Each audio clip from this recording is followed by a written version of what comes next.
Hello friends, నేను శరణ్యాని.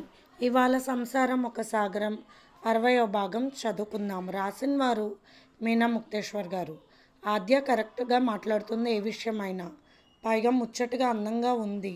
మన యువరాజ్కి కలుపుకుంటే తప్పేముంది అండి, పాపం నోరు తెరిచి అడిగింది కదా భూలక్ష్మి అన్నది జాను. దాంతో ఎక్కడ పడతాం, లేని పొని చిరాకులు వస్తాయి జాహ్నవి అన్నాడు భూలక్ష్మిని ఉద్దేశించి జగపతి. అన్ని రోజులు ఒకేలా ఉండవు కదండి. పిల్లలు పెరిగి వారి ఉద్యోగాలు వారు వేరే చోట ఉంటారు. వారికి వారు ఆనందంగా ఉంటే తప్పేముంది అన్నది జాహ్నవి. చెల్లి అడిగింది. దాంట్లో భార్య చెప్పిన దాంట్లో తప్పు కనపడలేదు జగపతికి కూడా.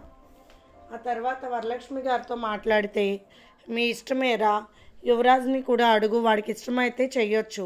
ఆద్య గురించి భయపడవలసిన పని లేదు. మీకు ఇష్టమైతే చేసుకోవచ్చు. ఇక మనం బయట అనుకున్న సంబంధానికి కాదు అని చెప్పవచ్చు. ఏమైంది అన్నారు వరలక్ష్మి గారు నవ్వుతూ. భూలక్ష్మి అన్ని పనులు చకచకా చేసేస్తుంది. అత్తకు సహాయం చేయంటూ ఆద్యను ఆజ్ఞాపిస్తుంది. అచ్చం తల్లి లాంటి నివేత్త మాత్రం కుర్చీలో కూర్చుని ఎవరి మాట వినకుండా తన దారి సపరేట్ అన్నట్లుంది. అన్నీ గమనిస్తూనే ఉన్నారు వరలక్ష్మి. ఆద్య వాళ్ళ పెద్దమ్మ దగ్గర కూర్చుంది. వెళ్ళి మొదటి నుండి వాళ్ళ పెద్దమ్మ అంటేనే ఇష్టం ఆమెకు తల్లి కన్నా. ఎప్పటికీ మీ అమ్మలో మార్పు రాదే ఆద్య అంటున్న వరలక్ష్మి వైపు చూసింది. నిజమే పెద్దమ్మ, నాన్న ఎన్నో విధాలుగా చెబుతూ ఉంటారు, అస్సలు వినదు. మళ్ళీ అన్నీ నాన్న మీద చెబుతుంది అబద్ధాలని బాధగా చెప్పింది ఆద్య. అంతేకాదు సునీత వదినకు పెద్దత్త విషయంలో కూడా లేనిపోనివి చెప్పింది పెద్దమ్మ అంటూ అక్కడ జరిగిన విషయాలన్నీ వివరించి చెప్పింది ఆద్య. అసలు ఏమాత్రం కరెక్ట్ కాదు పెద్దమ్మ అమ్మ చేసే పనులు. ఇప్పుడైనా కానీ యువరాజ్ బావకి ఇష్టం లేకపోతే సంబంధం వద్దు. అమ్మ ఏమీ అన్నా పట్టించుకోదు పెద్దమ్మ అని చెప్పింది ఆద్య. ఆద్యతో మరికొన్ని విషయాలు మాట్లాడుతూ ఉంటే అమ్మాయి అచ్చుగుద్దునట్టుగా, ఒకప్పుడు తనలాగే తన కుటుంబ సభ్యులు అందరూ బాగుండాలి, తన వాళ్ళు బాగుండాలి అన్నట్టుగా ఆద్య మనసు కూడా తండ్రిలాగా చాలా మంచిది. పూర్తిగా గమనించింది. వంట వార్పులు అడిగింది, పూజా కార్యక్రమాల గురించి అడిగింది. పర్వాలేదు, దైవభక్తి కూడా ఉంది. హనుమాన్ చాలీసా చక్కగా బుక్కు లేకుండా పాడేస్తుంది. శాన్వి చాలా మోడ్రన్గా ఉంటుంది. ఆద్య ఇంటి విషయంలో ఈ విధంగా ఉంటే ఉజ్జీలుగా కరెక్ట్గా ఉంటుంది. ఇల్లు తడబడకుండా ఉంటుంది. పైగా యువరాజ్ సంగతి ఎత్తినప్పుడు ఆద్య కళ్ళల్లో మెరుపు గమనించింది. అలా ఇష్టంతో చేసుకోవాలి పెళ్ళి. సరే, ఖచ్చితంగా నిర్ణయాన్ని తమ్ముడికి తెలియజేస్తాను అనుకుంది వరలక్ష్మి. శేషగిరితో మాట్లాడుతూ ఉన్నాడు జగపతి ఆ సమయంలో ఫోన్లో. వరలక్ష్మి గారు వెళ్ళి ఫోన్లో శేషగిరికి చెప్పారు, ఆద్య అన్ని విషయాల్లో బాగానే ఉందిరా, నేను తనతో మాట్లాడి వివరాలన్నీ తెలుసుకున్నాను. తల్లి పద్ధతులు దానికి అస్సలు నచ్చలేదు. అంతా తండ్రి పద్ధతుల్లో ఉన్నది. పైగా అందమైన పిల్ల, శాన్వికి ఏమీ తీసిపోదు. కాబట్టి మనం మంచి నిర్ణయం తీసుకోవచ్చు మరి అన్నారు వరలక్ష్మి గారు. ఆ తర్వాత శేషగిరి ఫోన్ పెట్టేశాక జగపతికి చెప్పారు వరలక్ష్మి గారు, అరే, కొద్దిగా అల్లరిగా ఆట పట్టిస్తూ ఆకతాయిగా ఉండే శాన్వి పర్వాలేదు. తరుణ్ సరిదిద్దుకోగలుగుతాడు. వాడు అల్లరిగా కనిపించినా చాలా తెలివైన వాడు. ఇక ఆద్య గుమ్మనంగా ఉంటూ పెద్దరికంగా ఉండే యువరాజ్కి చక్కగా సరిపోతుంది. మనం భయపడాల్సిన అవసరమే లేదు. జాహ్నవికి ఎటువంటి ఇబ్బంది ఉండదు. పైగా మన చెల్లి లక్షణాలు ఒకటి రాలేదు దానికంటూ నవ్వుతూ చెప్పింది వరలక్ష్మి. తప్పకుండా అక్క, మీరు ఏ విషయమైనా కూడా కరెక్ట్గా చెప్తారు, నాకు నమ్మకం ఉంది అన్నది అన్నాడు జగపతి నవ్వుతూ. జాహ్నవి వచ్చింది. ఆద్య నీకు నచ్చిందా జాహ్నవి అని అడిగింది వరలక్ష్మి. తను రాత్రి చెప్పింది నాకు, ఆద్య పెద్ద కోడలుగా బాగుంటుంది అని అన్నాడు నవ్వుతూ జగపతి. ఇంకా అంతా బాగానే ఉంది. యువరాజ్తో ఫోన్ మాట్లాడితే ఏ విషయమో వారికి కరెక్ట్గా చెప్పేస్తే భూలక్ష్మి గోల లేకుండా ఉంటుంది. ముందనుకున్న తడువు. యువరాజ్కి ఫోన్ చేశారు. వరలక్ష్మి గారు మాట్లాడారు కాసేపు. నీకు ఇష్టమైతే నాకు ఎటువంటి అభ్యంతరం లేదు అత్తయ్య. కాకపోతే ఇప్పుడున్న సిచ్యువేషన్లో ముందా జగదీష్తో ఉన్న సమస్యలు పూర్తి చేసుకోవాలి మనం. ఆ తర్వాత ఈ విషయాలు మాట్లాడుకుందాం అన్నాడు యువరాజ్. జాహ్నవి తీసుకుని, నీకు అసలు ఆద్య ఇష్టమా కాదా, ఆ విషయం చెప్పు ముందు అన్నది కాస్త కోపంగా. అమ్మాయి నచ్చిందా అని కూడా అంత కోపంగా కావాలని తెచ్చుకుని అడగాల్సిన పని లేదు మమ్మీ. మీ అందరికీ నచ్చింది కాబట్టి నాకు ఏ అభ్యంతరం లేదు అన్నాడు యువరాజ్. అలాంటి విషయాలు చెప్పకు, ముందే నీకు నచ్చాలి. నువ్వు నచ్చావన్న అమ్మాయి చక్కగా చెప్పేసింది. నువ్వు కూడా చెప్పకపోతే నీ గురించి ఏమనుకుంటుంది ఆద్య అన్నది జాను. ఓ, ఆ విషయం కూడా కరెక్టే రోయ్, జాహ్నవి భలే మాట్లాడుతుంది, మనకన్నా పెద్దరికంగా అంటూ వరలక్ష్మి గారు తమ్ముడు వైపు చూసి నవ్వారు. ఆ మాటలు పక్క నుంచి ఆద్య వింటూ మురిసిపోయింది. జగపతి నవ్వుతూ ఉన్నాడు. పెళ్లి విషయాలు కూడా భలే అడిగేస్తుంది జాను అని అనుకుంటూ. నాకు ఇష్టమే మమ్మీ అన్నాడు నవ్వుతూ యువరాజ్. యువరాజ్ నోటి వెంట నాకు ఇష్టమే అన్న మాట ఆద్య మనసులోకి ఆనందంగా వెళ్ళిపోయాయి. జగపతి మాట్లాడుతూ, అత్త అన్ని విషయాల్లో కనిపెట్టింది, పర్వాలేదని చెబుతున్నారని చెప్పారు. మీరంతా చెబుతున్నప్పుడు నాకు అభ్యంతరం ఏమీ లేదు నాన్నగారు. కానీ జగదీష్ విషయాన్ని ముందు మనం తేల్చుకొని మనకి ఏ ఇబ్బంది లేకుండా పకడ్బందీగా రాయించుకోవాలి పోలీస్ స్టేషన్లో అని సలహా ఇచ్చాడు యువరాజ్. సరే మరి ఉంటానని లోపు ఆద్య లోపలికి వచ్చింది. పెద్దమ్మ పోలీసులు వచ్చారంటూ భయంగా. ఏం పర్వాలేదమ్మా, మావయ్యకు ఫ్రెండ్స్, వాళ్ళ ఇబ్బంది లేదని చెప్పి నవ్వుతూ వరలక్ష్మి జగపతి బయటకు వెళ్ళారు. Inspector Harinath Jagapathi friend. ఎలా ఉందిరా జగ్గు అన్నాడు హరినాథ్. ఎలా ఉంది అంటూ నవ్వాడు జగపతి. పక్కనే లాయర్ వేణుమాధవ్ కూడా వచ్చారు. కూర్చుని అన్ని విషయాలు మాట్లాడుకున్నారు. రేపు కాక నెక్స్ట్ డే కేసు వాదన ఉంది. అప్పుడు మీరు తడబడకుండా చెప్పాలి ఏ విషయమైనా అన్నాడు వేణుమాధవ్. వాడొక దొంగ అనే క్రియేట్ చేయొచ్చు. మీ ఇంట్లో దొంగతనం చేయడానికి వచ్చి మీరు అడ్డు వెళ్ళేసరికి మిమ్మల్ని పొడిచాడని చెప్పవచ్చు. ఇంకొకటి, వాడొక బాధ్యత లేని పెంపకంలో పెరిగిన పనికి మాలిన వాడన్నట్లు నిరూపణ చేయవచ్చు. ఆడవాళ్ళతో తిరుగుతాడన్నట్టుగా కూడా క్రియేట్ చేయొచ్చు అని చెబుతున్నా వేణుమాధవ్ మాటలు వింటూ జాహ్నవి అక్కడే నిలబడింది ఆశ్చర్యంగా. అసలు అబద్ధం ఎందుకు చెప్పాలన్నయ్య అన్నది హరినాథ్ వైపు చూసి జాహ్నవి. అందరూ ఆశ్చర్యంగా జాహ్నవి వైపు చూశారు. నిజం చెప్పితే ఇబ్బంది ఉండదు, లేనిపోని అబద్ధాలు ఎందుకు అన్నది జాహ్నవి. పోలీస్ కేసులో కొన్ని రూల్స్ ఉంటాయి, కొన్ని సాక్ష్యాలు కావాలి, లేకపోతే తీగలాగితే డొంక కదిలింది అన్నట్టు ఉంటుంది. అటువంటి సమయంలో ఆడవాళ్ళు కూడా కోర్టుకొచ్చే పరిస్థితులు వస్తాయి అంటూ చెప్పడానికి సందేహించాడు వేణుమాధవ్. ఏమవుతుందన్నయ్య, తెలిసిన నిజం చెప్తారు. వదిన గారికి అన్నీ తెలుసు, నాకు కూడా చెప్పారు కాబట్టి తెలుసు అంటున్న జాహ్నవి వైపు ఆశ్చర్యంగా చూశాడు హరినాథ్. తెలివి కలిగిన వాళ్ళు కూడా భర్త ఏదైనా తప్పు చేశాడంటే భరించలేరు. పెద్ద కారణం లేకపోయినా నానా ఇబ్బందులు పెడతారు. మొన్న మధ్యనే ఒక కేసులో భర్త చిన్న తప్పు చేశాడని తెలిసి అతనికి ఎదురు నిలిచి అతన్ని ఓడించి అతని ద్వారా డబ్బులు తీసుకున్న అమ్మాయి అతన్ని వదిలేసి వెళ్ళిపోయింది. ఇటువంటి కాలంలో జాహ్నవి మాట్లాడుతున్న మాటలు కొంత చిత్రంగాను, కొంత ఆశ్చర్యంగాను, గొప్పగాను, కొంత నిజంగానే అనిపించాయి. అవును, ఉన్నది ఉన్నట్టు చెప్పాలి. ఎందుకంటే జగదీష్ ముమ్మర్తలా నా భర్తలా ఉన్నాడు. అటువంటప్పుడు ఏదేదో చెబితే ఖచ్చితంగా కోర్టు నమ్మే విషయం కాదు కదా అంటున్న జాహ్నవి వైపు చూసి ఆశ్చర్యపోయింది వరలక్ష్మి. ఆద్య భూలక్ష్మి దంపతులు నివేదిత అలాగే వింటున్నారు లోపల నుండి. పోలీసులు అంటే చాలా భయం కదా జాహ్నవికి ఒకప్పుడు, ఇప్పుడు ఇలా మాట్లాడుతుంటే అని చాలా మారిపోయింది వదిన అని ఆశ్చర్యపోయింది భూలక్ష్మి మనసులో. కొంపతీసి ఆస్తికి నేనే వారస్తున్నాను కూర్చుంటాడో ఏమో, ఉన్న వాస్తి పోతే బోడిగుండని ఆ నల్లవాడిని నా కూతురు చేసుకునే అవసరం ఏముంటుందన్న ఆలోచన చేస్తుంది భూలక్ష్మి.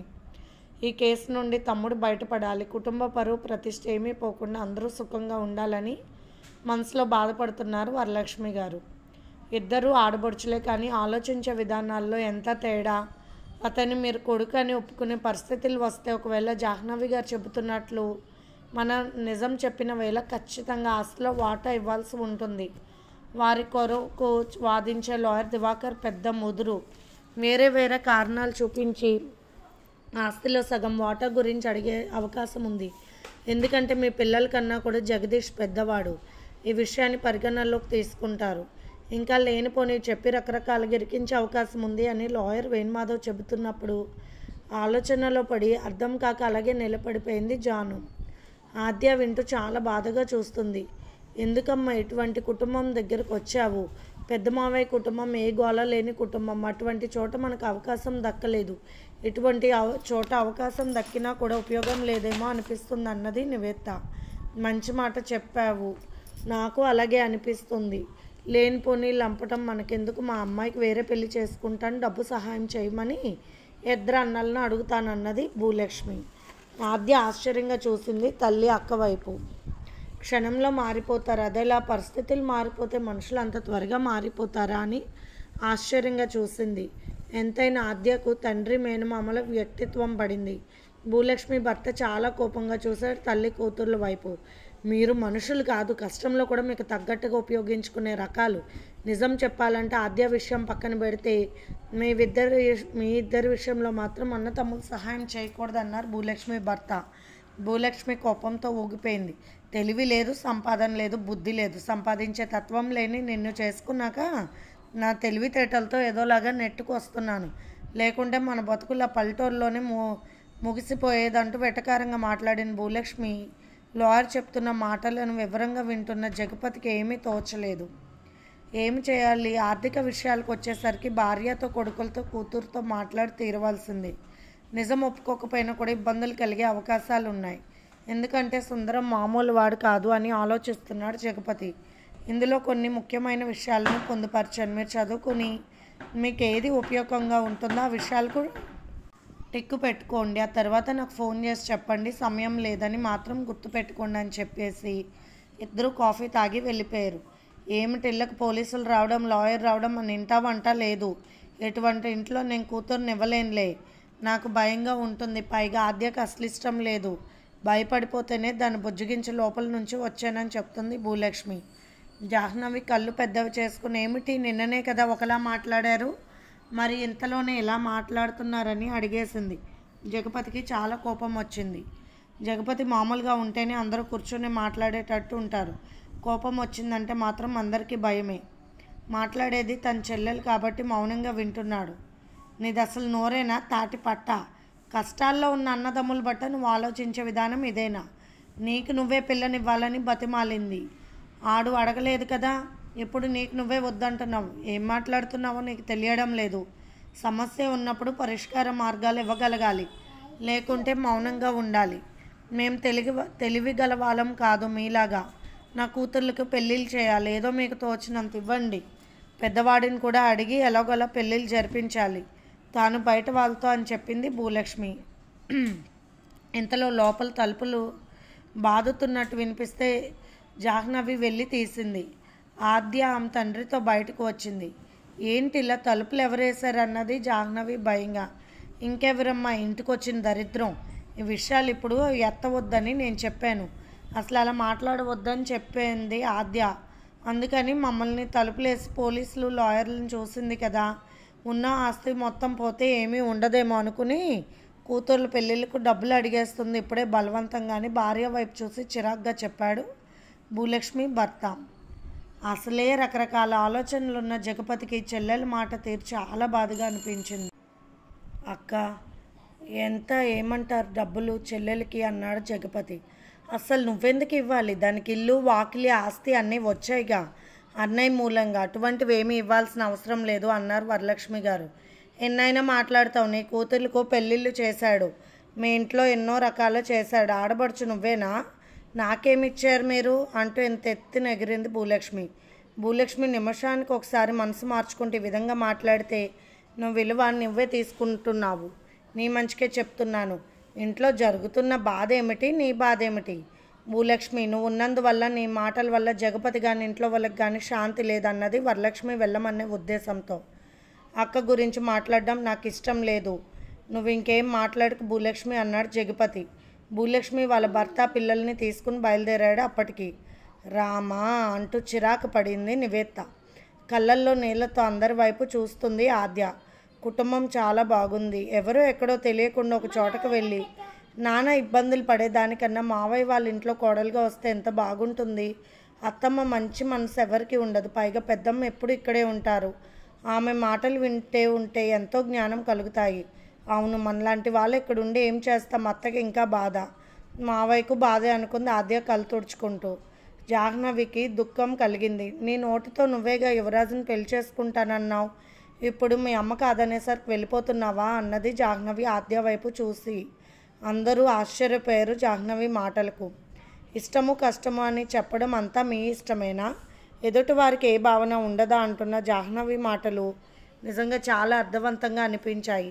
భూలక్ష్మి వాళ్ళ భర్త అక్కడ ఉన్న బల్ల మీద కూర్చున్నాడు జాహ్నవి మాటలకు. అది కాదమ్మా, మేమున్నందువల్ల మీకు చిరాకులు పరాకులు తప్పితే మేము ఎందుకు పనికి వస్తాము? నాకు ఒక మాట్లాడే అవకాశం ఇవ్వదు.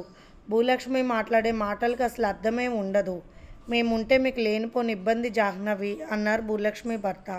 నీ మనసులో ఏముందో నాకు తెలియదు అన్నయ్య, కానీ నాకు మీరు వెళ్తుంటే బాధగా ఉంది. తరుణ్ తెలివి గలవాడు, తను ఇష్టపడ్డ అమ్మాయి చాలా మంచిది, వాళ్ళు బాగానే ఉన్నారు. కానీ యువరాజ్కి ఏమీ తెలియదా అన్నయ్య అంటున్న జాహ్నవి మాటకు వరలక్ష్మి, అవన్నీ ఇప్పుడు ఎందుకు జాను అన్నారు వరలక్ష్మి గారు. ఏ రకంగానూ కూడా తమ్ముడు కుటుంబం మీద ఏగవాళ్ళనియని మనస్తత్వం, ప్రేమ ఉన్నాయి వరలక్ష్మి గారికి. జగపతి, కూర్చో జాహ్నవి, ఎందుకు ఆందోళన పడుతున్నావు అన్నారు.